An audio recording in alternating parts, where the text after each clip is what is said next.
I bet a lot of people wonder this, is Icon Tools enough to do a great repair? This 3/8 ratchet that's 5 to 75 foot-pounds just helped me do a cylinder head gasket job on a Ford Ranger with the help of this beautiful long 3/8 ratchet. I used only these 2 ratchets to put the cylinder heads on the truck. So it was 37 foot-pounds for the first initial torque.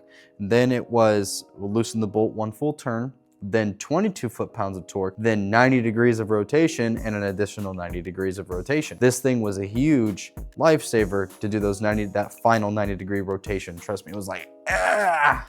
So these 2 right here held up very well, but we're not done. Right here, we have an Icon flashlight. What I love about right here, we got light right here, so you can see everything. Then we have a light on the other side. This is a different shade to help you see, like say if you're smoking out an evap system to see where the leak is. Then we have another shade of light so you can see other things. And then last but not least, we have a blue light. So you can see leak dye if you're leak dye in the system, or you can see an AC leak. This is a nice $50 flashlight. Next, look at all the Icon sockets I have.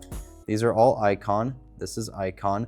These are gonna be Icon as well. These are my mid-length 3/8, which you have no idea. I barely use these, but when I freaking need the perfect size, you know, wink, wink, it's right here. Also 2 Icon extensions, love them. Icon impact sockets, and then my half-inch Icon set. I know that there's definitely better deals with the money, for sure. There's a lot better deals out there for like cheap tools and stuff like that. And I would have to say the most expensive part about Icon, the only thing that gets expensive with Icon is definitely going to be the ratchets. I did just lose a 1/4-inch ratchet on a job, so I'm like, fuck. But this is the most expensive part about Icon tools. Yeah, you guessed it. It's gonna be wrenches. Open-end wrenches from these guys are freaking expensive. You can practically get all these 4 socket sets right here for the same price as this wrench set. But I'm not gonna lie, these wrenches don't slip though. So is it worth it? I think so. Or even these Icon ratchets right here. These are beautiful. They won't round the bolt. They just have a hard time coming off the head of it. Very nice. Now, the only thing I'm gonna say is I worked at a shop and the owner supplied me with a tool set to use there. I didn't get to keep it. It was his tool set and they were all Snap-on. Snap-on sockets, Snap-on ratchets, everything was Snap-on. He was a huge Snap-on guy.